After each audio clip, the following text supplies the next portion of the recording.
Kusangana kwatiri kuita zvekare pano paHadzirari 263 pano pachange ndichikuzivisai manews updates ezvinhu zviri kuitika munyika yedu yeZimbabwe. Kana uchiri munyowani pathis YouTube channel, kusubscribe mahara wotina on the notification bell so that patinodzoka neamwe manews updates uchange uchingozvionera. Panapa uchange uchiwana manews updates ezvinhu zviri kuitika munyika yedu yeZimbabwe nguva nenguva. Saka ndatisubscribei, ndatishei this video kuhama neshamwari, uyezve malikes enyu akatikoshera zvikuru. Vadikani sekuziva kwamunhu zvitanyaya dzepanapa ndinonyanya nadzo ndikadzibatanidza. Why ndichiuya nadzo ndikadzibatanidza? Ndinenge ndichiitira kuti muwane manews updates akati wandei pasame video.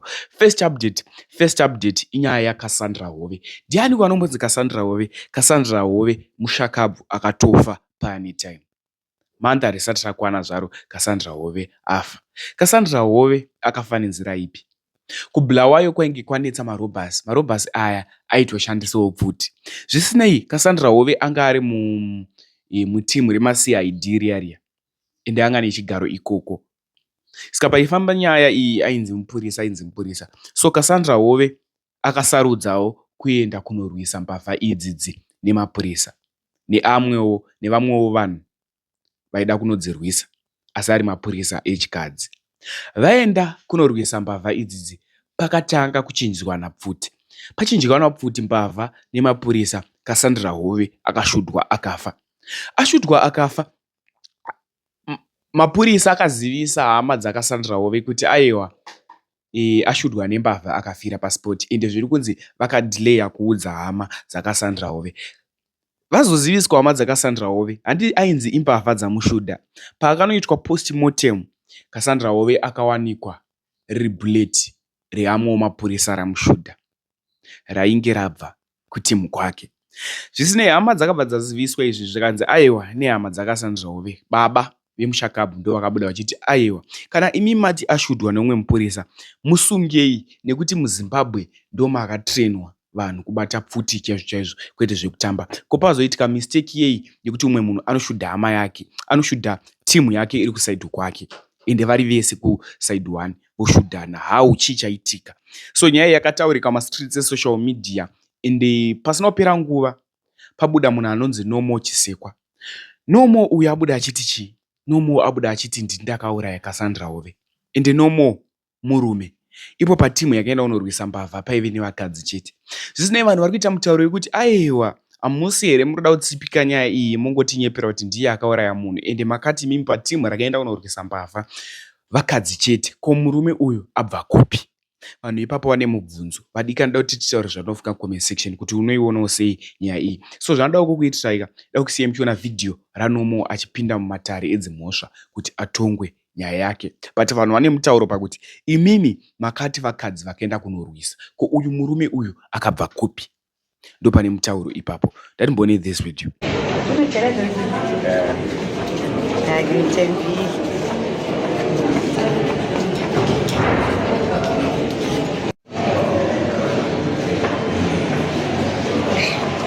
That visible.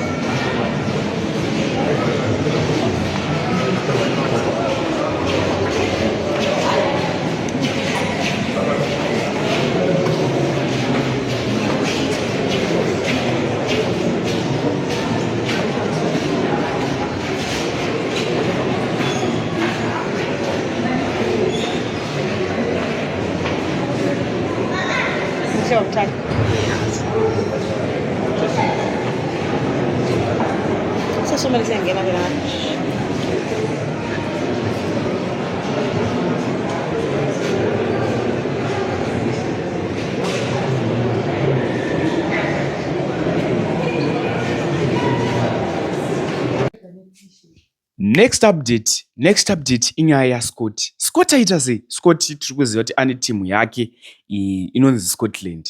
Ndikutaura nyaya yaScott Sakupwanya. Scott Sakupwanya tinomuziva achitsigira ZANU-PF. Zvisinei, pakatambwa bhora reScotland neNgezi Platinum, paibuda vanhu vanotsigira kana kuti masupporters mazhinji anenge achitsigira bhora riya hanzi vanoisa politics mukati. Kuti aiwa, timu iyi ndeyepati yakati, timu iyi ndeyepati yakati, but timu ndeyaScott Sakupwanya. Zvisinei, Scott Sakupwanya abuda mastreets esocial media zvichinzi musaise politics mubhora. Even vaya vanouya vakapfeka majezi epolitics kana hembe dzepolitics hatizvibvumire kubhora izvozvo, nekuti isusu timu iyi itimu yebhora not yepolitics, ende hanzi da kutoisira vana vangu vacharana timu iyoyo. Chero ndazofa, chero ndaenda kupi, but timu ndeyebhora haisi timu yepolitics. So da kusiya muchiona video, wapedza kuona video utaura zvaunofunga mucomment section. That will end this video. But you see the problem about people, they think that Scotland trikupinda zve 1 year. No, we have 20 years plans for Scotland. Ndichatosira vana vangu vachitoira hana Scotland. Saiwana kwa Scotland yapinda ichangobuda ichadai chaona kwazvo chanyatsa kuona kuti Scotland is. And also you see, we mustn't put politics kubhora foot. You know, that's the problem that we have. Just because in any I'm a ZANU PF, an MDC person handifarire because I'm a ZANU PF, but bhora rikona rikutsikwa zvakanaka. Ndoimwe disadvantage yatiri kuita kubhora kuti nema nyaya dzepolitics idzi vanhu vakuuya nadzo kuground. Saka ipapa ngapagadziriswa ipapa. Iwe wakangopfekawo jezi rako sezvawakaita iwe. Iwe wakapfeka jezi rako reDynamos, ndopfekawo rangu reScotland. Uyo upfekawo rake rePlatinum, uyo upfekawo rawo reCaps. Maya mese makapfeka matimu zenyamuri kusapota. Kuti vanhu vanyazozwa kuti aiwa chinhu chimwe tiri weZimbabwe tese. Haunakiriwo here kuti taane player bva kuKaizer Chiefs, taane player bva kuTP Mazembe, taane player bva kuCameroon, taane player bva kuEurope, taane iri kutambira iclub in Zimbabwe. Hazvinakidze? But ndoziva kuti muchange makutaura futi mangwana Next update inyaya yemahovhets. Mahovhets chichimboitika mumahovhets pane ari kubuda achitaurawo zvakasiyana neamwe zvekutaurwa neamwe mahovhets vari side ravo, sana timu Geza vari kuside ravo. Zvisinei, apa video iri ratorwa umwe muhovheti achitaura zvaanga achitaura. Ari pakati pekutaura zvaanga achitaura, pane mujaya angobuda nekumashure akabvuta kepi yemunhu anga achitaura. Usatame nekuti ndiri kutaura so ungoereka munhu andorwa mbama. Ndozvaitika ipapo. So zvaitika, mapurisa ateka action yekuti munhu uyu asungwa. Zvisinei asungwa, munongoziva kuti isusu maZimbabwean tinenge tichitoda musoro wemunhu. Anzi aiwa vamutadza, adai vayamurikita vari kuzivana nemapurisa. Ndozvikutaurika mastreets esocial media. But munhu anozoita seiko ushingo yekuti turi chidumbu chake achinobvuta chinhu chemunhu akaunganirwa nevanhu vakawanda neveruzhinji akawanda, unofanira kurohwa. Ndikumbira kuti zvaunofunga comment section. Ini ndaenda saatirai. He will go. It doesn't matter about the time. Our struggle was never overnight. It was not overnight. But eventually we won. We are all veterans. I did today in Aso Shadi.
Şu an şu kapı güzel değil.